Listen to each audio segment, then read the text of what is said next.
It's Friday the 13th. I'm Megan McKinney. Thanks for listening to Hear First from IPR. Iowa lawmakers will have a bit less money than expected to craft a budget for the next fiscal year following the latest revenue estimates.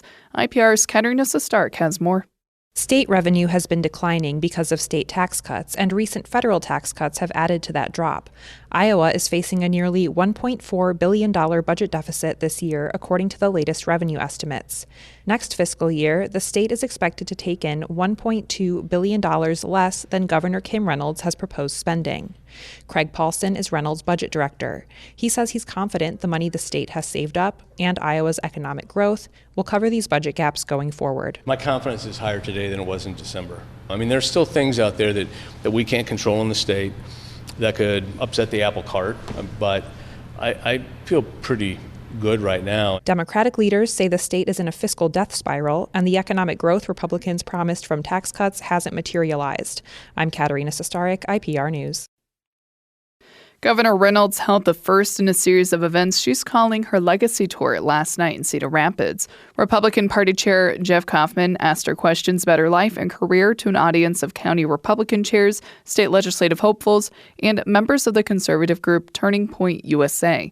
Reynolds said one of her biggest accomplishments while in office was lowering the individual income tax rate. We've done some incredible things. I mean, when you talk about tax reform, when we took office, we had the 6th highest individual income tax rate in the country. We have now the 6th lowest, and we did it in 6 years.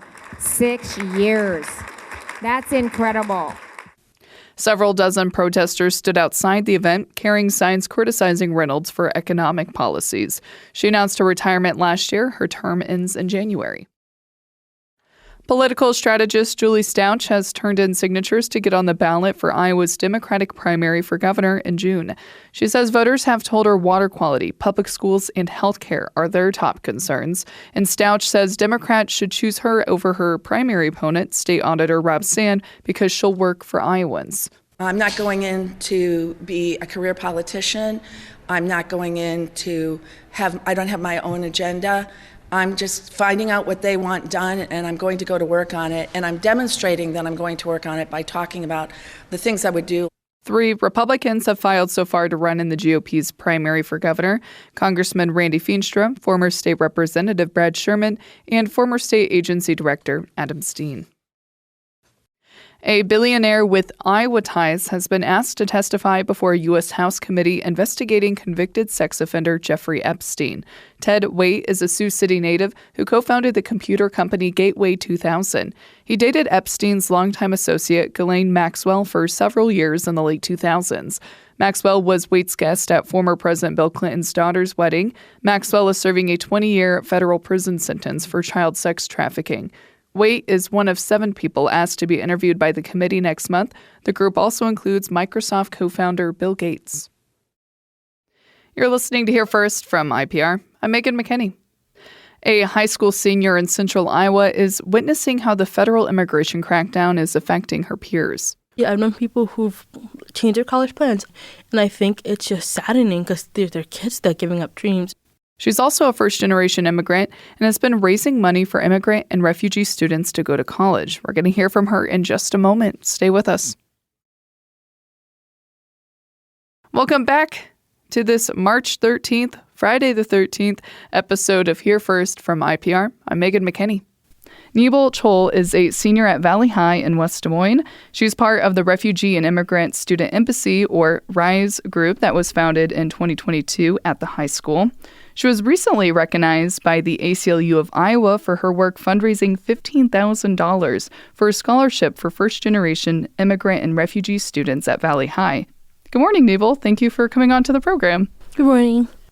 Tell me about how you got involved with RISE. I think it was sophomore year. They had our school yearly has activities.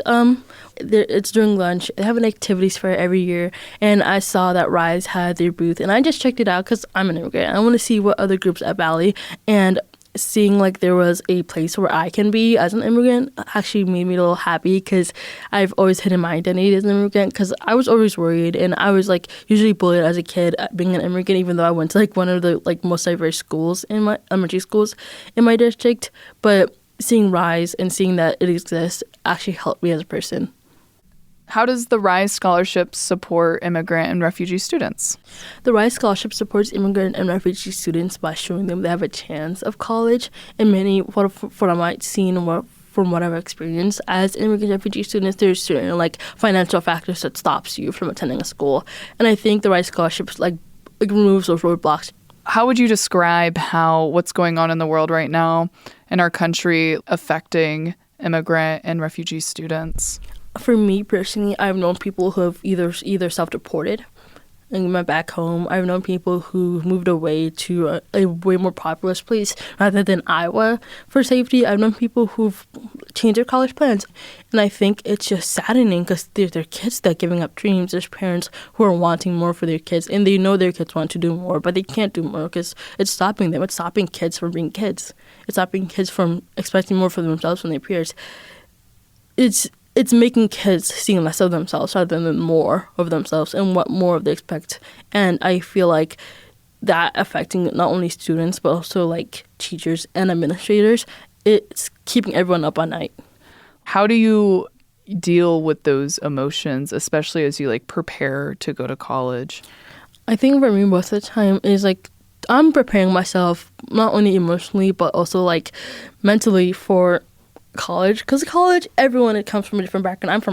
I'm in Des Moines. Everyone has different political opinions. Everyone has different perspectives. But once I get to college, especially like selective colleges, I meet new perspectives I never met before. Because Iowa, it's pretty range on like income. It's pretty range on race. It's pretty range on religion and stuff. But once I get into college, I'm forced into this new environment where that like little population of people, that little demographic is multiplied by 10,000. And I'm hoping like as I prepare myself for college is like I'm more open-minded and understand why they have these opinions or why they act upon certain things. And tell me about your plans after graduation. What are you hoping to do in college? If I get into one of my top schools, I'll probably go into political science and education. And if in one of those schools I've been applying to, Princeton or at Princeton, they have they're service oriented. I hope to work with the local schools around Princeton and see how they operate. That was Nebel Chol, a senior at Valley High in West Des Moines, who is part of the Refugee and Immigrant Student Embassy, or RISE organization, at the high school. She was recently recognized by the ACLU of Iowa for her work fundraising for a scholarship for first-generation and immigrant and refugee students. Thank you so much, Nebel, for coming on the program. Great.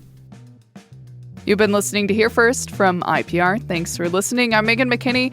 Hope you have a great weekend. I'll be out on Monday, but we'll talk Tuesday.